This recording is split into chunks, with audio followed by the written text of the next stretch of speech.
لوگوں سے عزتیں تلاش کرتے ہو تو وہ کیا تمہیں عزت دیں گے؟ وہ تو کل اچھا کہتے ہیں پرسوں برا کہنے لگ جاتے ہیں۔ لوگوں کے سامنے گڈ بک میں آنا چاہو گے تو وہ تو سویرے تمہارے بارے میں کچھ کہیں گے، شام کچھ اور کہیں گے۔ اپنی روحانی زندگی آباد کریں، اپنے مسلح کو وقت دیں، اور دنیا سے چھپ کر اس موبائل کو بند کر کے اور اپنے آپ سے بھی چھپ کے اور تنہا ہو کے چھپا کے سارا کچھ اپنے آنسو اپنے رب کی بارگاہ میں پیش کریں، اس کے حضور حاضری دیں۔ سنو نا ترمذی کی حدیث، اور اسے یاد رکھنا، نبی پاک علیہ السلام نے فرمایا اپنے دکھ لوگوں کے سامنے نہ بیان کرنا، سیٹھوں نوابوں کو نہ بتاتے پھرنا، دنیا داروں کے سامنے جا کے نہ رونا کہ میں تکلیف میں ہوں۔ فرمایا اگر دنیا داروں کو دکھ بتاؤ گے رب تمہیں کبھی غنی نہیں کرے گا۔ اور لوگ ہیں کہ الٹا مذاق اڑائیں گے آپ کی، جس سے بڑی پکی یاری ہے نا، پکی، وہ تب تک پکی ہے جب تک آپ نے 50,000 مانگا نہیں، اور جس وقت آپ نے کہہ دیا کہ میں مجبور ہوں میری مدد کر، تو پھر ختم ہو گئی دوستی۔ لوگوں کی تعلقات آپ کے ساتھ تب تک ہیں جب تک آپ ان سے کوئی ضرورت وابستہ نہیں کرتے۔ کریم محبوب فرمانے لگے بندوں کے سامنے دکھ نہ بیان کرنا، اللہ تجھے کبھی غنی نہیں کرے گا۔ تو اپنے دکھ اپنے رب کو بتا، تو دعائیں مانگ، تو اس کی بارگاہ میں حاضر ہو، تو اس کے حضور عرض کر۔ فرمایا اپنے دکھ اپنے رب کو بتا، وہ جلدی کرے یا دیر سے کرے تجھے ساری دنیا سے بے نیاز کر دے گا، تجھے کسی کا محتاج نہیں رہنے دے گا۔ اپنے مسلح کو، اپنی دعاؤں، ایک بزرگ فرماتے ہیں میں نے دعا مانگنے کا طریقہ اپنی بیوی سے سیکھا، دعا مانگنے کا طریقہ اپنی، سیکھنے والے تو اپنے بچوں سے بھی سیکھ لیتے ہیں، سیکھنے والے تو ہر ایک سے سیکھتے ہیں۔ وہ کہتے ہیں میں نے دعا مانگنے کا سلیقہ اپنی بیوی سے سیکھا ہے۔ حضرت وہ کس طرح؟ فرمانے لگے میری بیوی نے نا مجھے کوئی کام بتایا، کچھ پیسوں کی ضرورت کے لیے کہا، تو میں نے اسے کہا کہ بھئی ابھی میرے پاس نہیں ہے، کچھ دنوں میں آتے ہیں تو میں دے دوں گا۔ عورتوں کی عادت ہوتی ہے وہ بار بار یاد کراتی ہیں، 2-4 دنوں کے بعد پھر اس نے کہا حضرت وہ میں نے کہا تھا کچھ پیسے، میں نے اسے کہا کہ ابھی میرے پاس نہیں ہے، کچھ دنوں میں ملتے ہیں تو میں تمہیں دے دوں گا۔ اس نے کچھ دنوں کے بعد پھر کہا حضور وہ میں نے کچھ پیسے کہے تھے۔ فرماتے میں نے ڈانٹ دیا، میں نے کہا کہ کیا تو روز مجھے شرمندہ کرتی ہے، کہا نا میرے پاس نہیں ہے، ہوں گے تو دے دوں گا، تو روز یاد کراتی ہے۔ فرماتے ہیں اس نے پہلے تو میری ڈانٹ کو سہا، پھر میرے سخت جملوں نے اس کی آنکھوں میں آنسو پیدا کر دیے، پھر اس نے اپنے آنچل میں اپنے اس دکھ کو سمیٹا، اور پھر اس نے ایک جملہ کہا تو میں رو پڑا، اور مجھے اپنے رب سے مانگنے کا طریقہ آ گیا۔ مجھے کہنے لگی حضرت جی آپ نے ڈانٹ دیا میں نے سہ لیا، پر آپ ہی میرے شوہر ہیں، بتائیں نا آپ سے نہ کہوں تو میں کس سے جا کے کہوں۔ فرماتے ہیں میں رو پڑا، اور میں کھل کے رویا، اور میں تڑپ کے رویا، اور پھر میری سسکیاں بند گئیں۔ تو مجھے کہنے لگی آپ کو کیا ہوا؟ میں نے کہا مجھے بھی دعا مانگنی آ گئی ہے، جب میں اسے کہوں گا نا اللہ تو ہی میرا رب ہے، میں تجھ سے نہ کہوں تو میں کس سے جا کے کہوں؟ میں کیوں کسی بندے سے سوال کروں؟ میں کیوں کسی دنیا دار سے کہوں؟ میں تیرے بندوں کا، نیک بندوں کا وسیلہ لے کے، تیرے محبوب کی غلامی لے کے تیری بارگاہ میں آیا، تجھ سے نہ مانگوں تو کس سے مانگوں؟ سمجھ آ گئی ہے جب میں اس رنگ میں مانگوں گا تو پھر رب میرے اوپر بڑا ہی فضل فرمائے گا، وہ میرے اوپر بڑی رحمت کرے گا، وہ میرے لیے آسانیاں کرے گا۔ عزیز دوستو ہم اس طرح کرنے لگ گئے ہیں کہ ہم نے نا اپنے تعلقات پر اعتماد کرنا شروع کر دیا ہے۔ میرے تعلقات بہت ہیں، ہم نے اپنی دولت پر اعتماد کرنا شروع کر دیا ہے، میرے پاس دولت بہت ہے۔ ہم نے اپنے علم پر، اپنی شہرت پر اعتماد کرنا شروع کر دیا ہے کہ میرے پاس فلاں چیز بہت ہے۔ یاد رکھنا جب بے نیاز اپنی صفت بے نیازی دکھاتا ہے تو بڑی بڑی دولتوں والے مجبور نظر آتے ہیں۔ بھائیو جب انسان کا رشتہ اپنے مالک کے ساتھ ہوتا ہے پھر تو غم بھی کچھ نہیں کہتے، پریشانیاں بھی کچھ نہیں کہتی، پھر تو زندگی صبر والی، پھر تو زندگی توکل والی، پھر تو زندگی بھروسے والی، پھر انسان اپنے آپ کو رسوا نہیں کرتا، دنیا داروں سے امیدیں اس کی ختم ہو جاتی، امیدیں اللہ رسول سے لگا لیتا ہے، مضبوط ہو جاتا ہے، مضبوط، طاقتور ہو جاتا ہے، خوددار ہو جاتا ہے، باوقار باعزت ہو جاتا ہے۔ حضرت بہلول دانا رحمت اللہ علیہ بیٹھے تھے تو ہارون رشید حج کر کے آ رہا تھا، تو رستے میں حضرت شیخ سے ملاقات ہو گئی تو السلام علیکم کے بعد کہنے لگا حضور کوئی حکم ہو تو بتائیے گا. تو حضرت بہلول دانا فرمانے لگے تیرا رب کون ہے؟ اس نے کہا اللہ. تو فرمایا میرا کون ہے؟ کہا اللہ. فرمانے لگے تو بڑا ہی بیوقوف ہے، کیا تو یہ سمجھتا ہے کہ رب ہارون رشید کو تو دے گا اور بہلول دانا کو بھول جائے گا؟ تیرا بھی وہی رب ہے، میرا بھی وہی رب ہے. اس نے اگر تجھے دے کے آزمایا ہے تو ہو سکتا ہے مجھے نہ دے کے آزما رہا ہو. جب اس کی حکمت کے تقاضے ہوں گے تو عطا کرے گا اور دے گا. تو جا اپنا کام کر. بھائی اپنی روحانی زندگی، اپنی عبادات، اپنے وظائف، اپنے روزمرہ کے معاملات، اپنی دعائیں، اپنا استغفار. دیکھو کوئی مشکل کام تو نہیں 2 رکوع ہیں سورہ واقعہ کہ اگر رات کو پڑھ لی جائے تو. میں کس طرح یہ بات بیان کروں کہ تعویذ بانٹنا آسان ہے اور وظیفہ بتانا مشکل ہے. سارا دن تعویذ بانٹیں تو لوگ لینے کو تیار ہیں، اور اگر آپ وظیفہ بتائیں تو کہتے ہیں تو مشکل کام ہے. او خدا کے بندے، اگر آپ کا تعلق قرآن پاک کے ساتھ مضبوط ہو، قرآن پاک کے ساتھ اگر آپ کا رشتہ ہو، لوگ سفارشیں ڈھونڈتے ہیں نا دنیا میں، کوئی تعلق مل جائے تو میرا کام ہو جائے. دنیا میں اتنا مشکل معاملہ ہے، آخرت میں مجھے بتائیے گا کتنا مشکل معاملہ ہوگا. میرے نبی پاک صلی اللہ تعالی علیہ وسلم نے فرمایا جو لوگ سورہ ملک پڑھا کرتے تھے نا، سورہ ملک، یہ سورت ملک قیامت میں ان کی سفارش کرے گی، اور اس طرح کرے گی کہ کہے گی اے اللہ یا اس بندے کو جنت میں داخل کر دے یا مجھے قرآن پاک سے علیحدہ کر دے. تو رب فرمائے گا جا اس کا دامن تھام کے اسے جنت تک پہنچایا. آپ بات کو سمجھیں، جب آپ کے تعلقات اپنے معاملات کے ساتھ مضبوط ہوں گے. یہ نبی کریم نے وعدہ کیا ہے کہ تو سورت واقعہ پڑھ تیرے گھر میں فاقہ نہیں آئے گا. حضرت عبداللہ ابن مسعود رضی اللہ تعالیٰ عنہ بیمار تھے تو حضرت عثمان غنی رضی اللہ تعالیٰ عنہ تیمارداری کے لیے تشریف لے گئے اور جا کر کے کہا کہ آپ بڑے بیمار ہیں، آپ کی بیٹیاں زیادہ ہیں، میں چاہتا ہوں کہ خزانے میں سے کچھ مدد کروں. تو سیدنا عبداللہ ابن مسعود رضی اللہ تعالیٰ عنہ اٹھ کے بیٹھ گئے اور کہنے لگے امیر المومنین، اللہ آپ کو میری طرف سے، میری بیٹیوں کی طرف سے بہتر صلہ دے.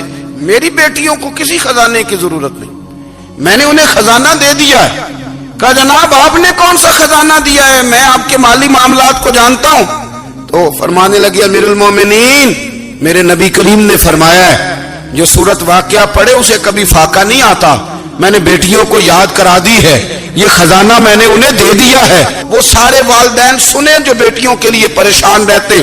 حضرت عبداللہ ابن مسعود نصیحت کر رہے ہیں، فرمانے لگے میں نے سورت واقعہ یاد بھی کرا دی ہے، پڑھنے کی عادت بھی ڈال دی ہے. حضور نے فرمایا ہے جو سورت واقعہ پڑھے اسے فاقہ نہیں آتا. کہنے لگے چاند تو اپنی جگہ چھوڑ سکتا ہے، سورج گر سکتا ہے، تارے ٹوٹ سکتے ہیں، پر مدینے والے رسول کی بات غلط نہیں ہو سکتی. حضور نے فرمایا فاقہ نہیں آئے گا تو انشاءاللہ کبھی بھی نہیں آئے گا. کرنے کا کام یہ ہے کہ ہم اپنے معاملات، اپنی عبادات، اپنی دعائیں، کبھی 10 منٹ عادت ہو جائے نا دعا مانگنے کی علیحدہ سے رات کو. حضور نے فرمایا جو فرض نماز کے بعد دعا مانگے اللہ اس کی قبول کر لیتا ہے. نبی پاک صلی اللہ تعالی علیہ وسلم نے فرمایا اللہ مسافر کی دعا قبول فرماتا ہے. حضور نے فرمایا اللہ مظلوم کی دعا قبول فرماتا ہے. حضور نے فرمایا بیمار سے دعا کراؤ اللہ اس کی دعا قبول فرماتا ہے.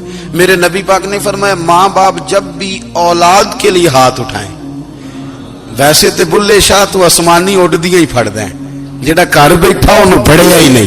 حضور فرمانے لگے ماں باپ جب بھی اولاد کے لیے دعا فرمائیں اللہ ان کی دعا کو قبول کرتا ہے. آپ اپنا تعلق بنائیں دعا کے ساتھ، عبادت کے ساتھ، مصلی کے ساتھ رشتہ بنائیں، استغفار پڑھیں. صلاح الدین ایوبی صلیبی جنگوں میں تھے، رات کو مسجد اقصی میں نماز پڑھی تو پریشان تھے. ایک بزرگ سے ملاقات ہوئی تو وہ کہنے لگے کہ آپ بڑے پریشان ہیں. کہنے لگے حضور پریشان اس لیے ہوں کہ پہلے ہی مسلمان کمزور ہے، اب میں نے سنا ہے دشمن کا ایک بحری بیڑا وہ جنگی سامان سے بھرا ہوا آ رہا ہے، تو اب ان کے پاس اور تلواریں اور نیزے آ جائیں گے، مسلمانوں کے پاس پہلے ہی وسائل کی کمی ہے، پریشان ہو کس طرح کر کے مقابلہ کریں گے. یہ بات کہتے ہی صلاح الدین ایوبی نے بزرگوں سے کہا حضور آپ بھی دعا کرنا. دعا کی بڑی طاقت ہے. میرے نبی پاک نے فرمایا دعا مومن کا ہتھیار ہے. دعا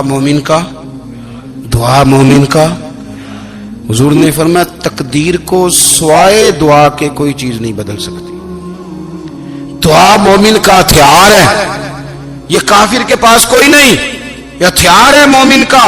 اللہ کرے آپ کو سمجھ آئے. پھر سنیں کئی بار کہہ چکا ہوں، یہ ہتھیار ہے. کافر کے مقابلے میں جو تیرے پاس سب سے بڑا ہتھیار ہے وہ دعا ہے. دعائیں کرانی چھوڑ دی، کرنی چھوڑ دی، لینی چھوڑ دی.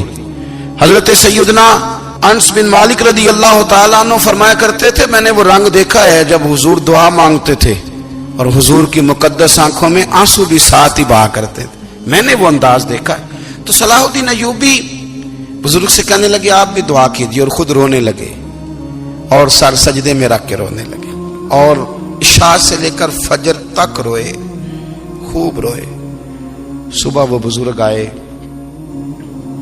تو صلاح الدین ایوبی کا خوبصورت اور ہنستا ہوا چہرہ دیکھا.